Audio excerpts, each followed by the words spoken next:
Good evening, everyone, and welcome to a night of spine-tingling terror. Tonight, we journey deep into the heart of the wilderness to share some of the most horrifying tales ever told. Prepare yourself for a night of fear and suspense as we uncover the dark secrets lurking in the shadows.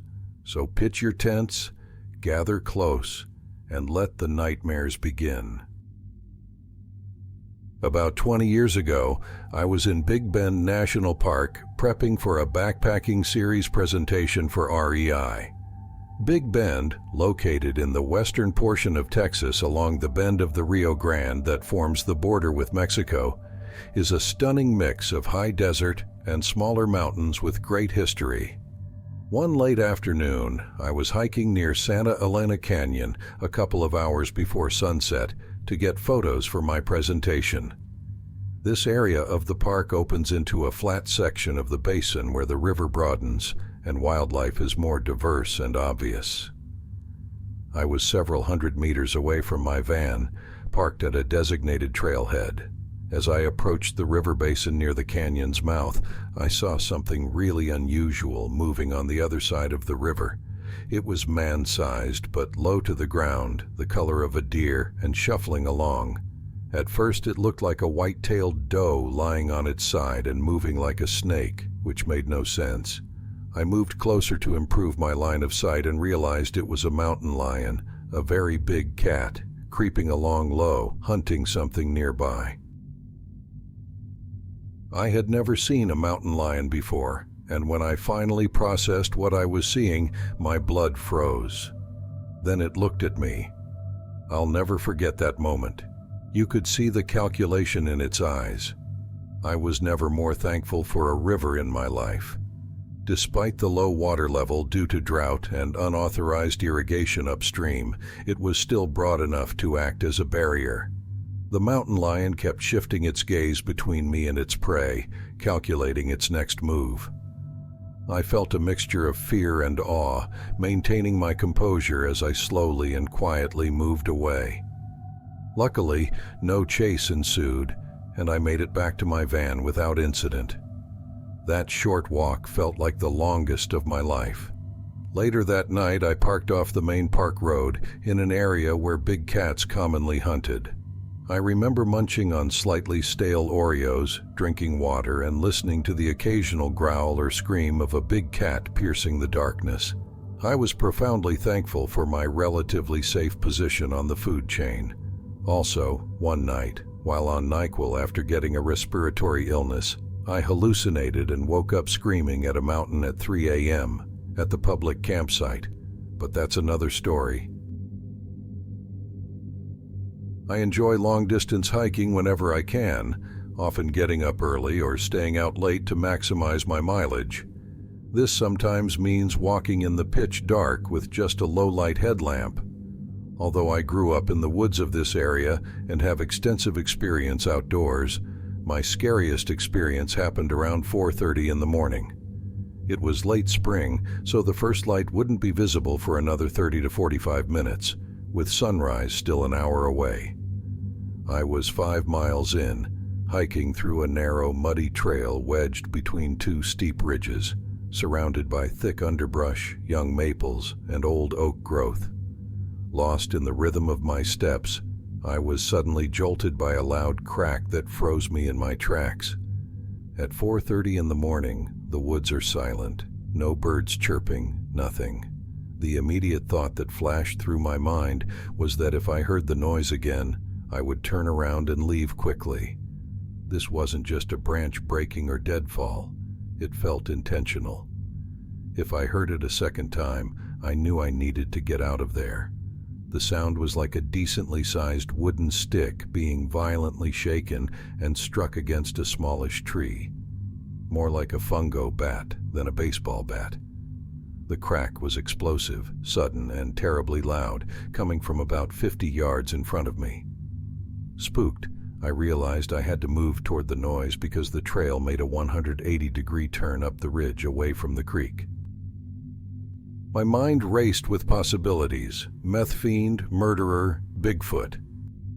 Minutes passed as I stood there, breathing foggy breaths into my glasses, listening to the dead quiet.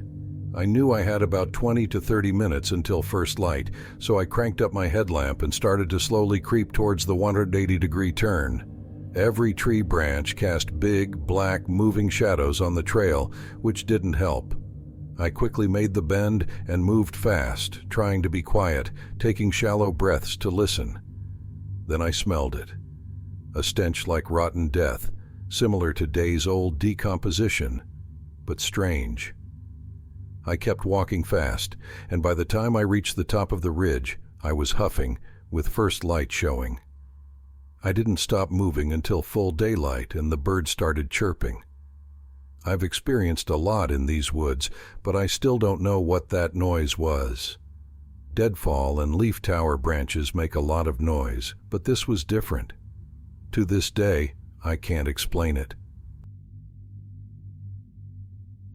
When I was 14 and my younger sister was 11, we had a huge open field behind our house that seemed endless. We spent our summers and vacations exploring these fields, which stretched on for miles and led to some sizable hills.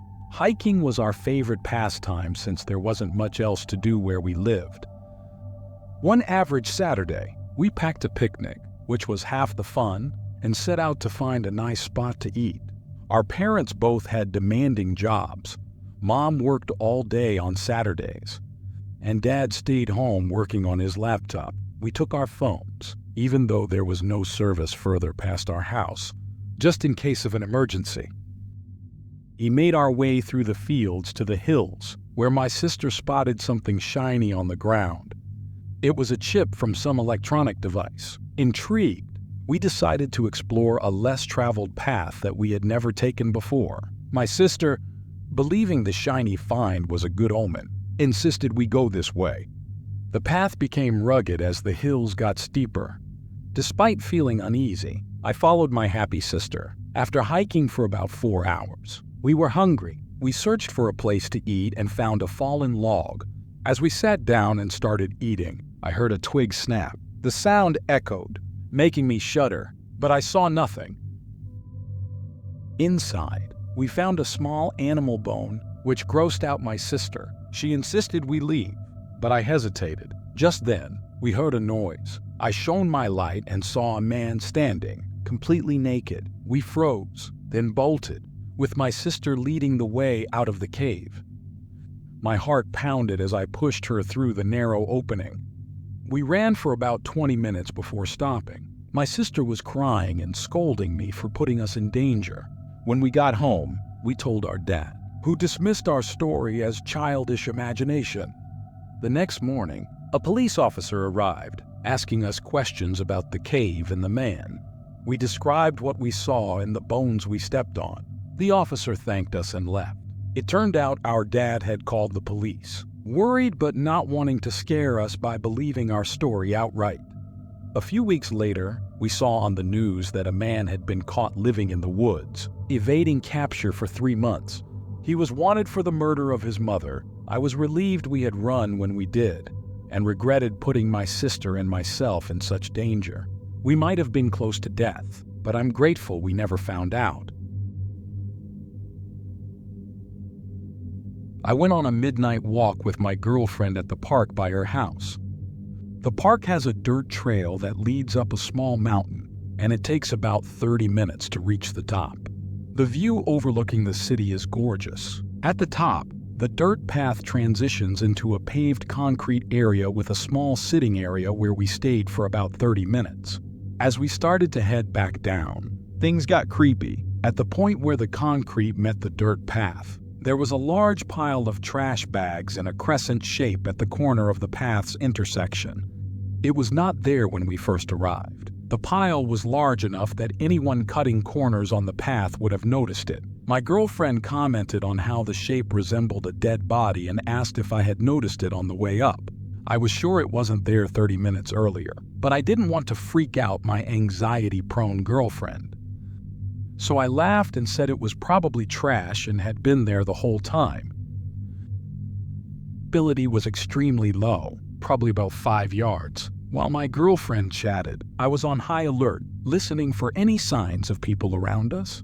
In my head, I tried to reassure myself that I was just being paranoid and that the pile had been there all along, though I was also sure it hadn't been. I apologized to my girlfriend for not paying attention to her story about Jesse from work, explaining that I was worried about our safety. We made it back to our car without running into anyone, and I laughed at myself for being worried over nothing. I also felt the relaxation of my muscles that had been clenched for the past half hour. However, a few days later, the local news reported that a dead body had been found near a park in Anthem at the top of the mountains. It turns out that the pile of trash bags was actually a dead body. I get chills just thinking about it. Thankfully, my girlfriend didn't watch the news. Otherwise, she probably would have been terrified. When my sister and I were younger, we used to explore the woods at Faxon Park in Quincy for hours. It was rare to have such woods in a suburban city, so we made the most of it. One day, we ventured deep into the woods and stumbled upon a clearing. In the center, there were a couple of fire rings, and someone had constructed a tripod using 3 trees that had been cut down, stripped, and propped together. A length of frayed rope hung from the middle of the tripod. Empty booze bottles and scattered trash were strewn around, with a few logs arranged like benches. The whole setup gave us an eerie feeling, almost resembling a makeshift courtroom. At the time, there was nothing inherently creepy about the scene, but we couldn't shake off the unease of realizing someone had gone through the effort to set up such a structure in the middle of the woods.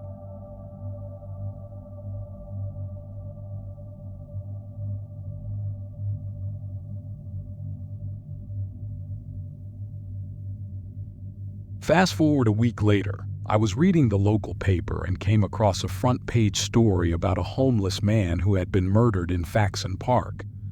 It turned out that another homeless man had gotten into an argument with him.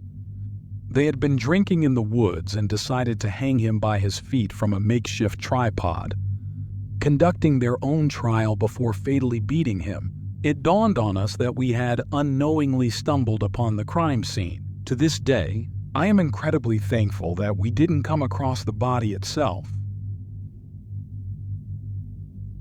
Hey everyone, thank you so much for tuning in. I hope you enjoyed tonight's spine-chilling camping tales. Your support means the world, and I can't wait to bring you more heart-pounding horror stories soon. Stay safe, stay curious, and until next time, keep the campfire burning and share this video, and don't forget to subscribe the channel.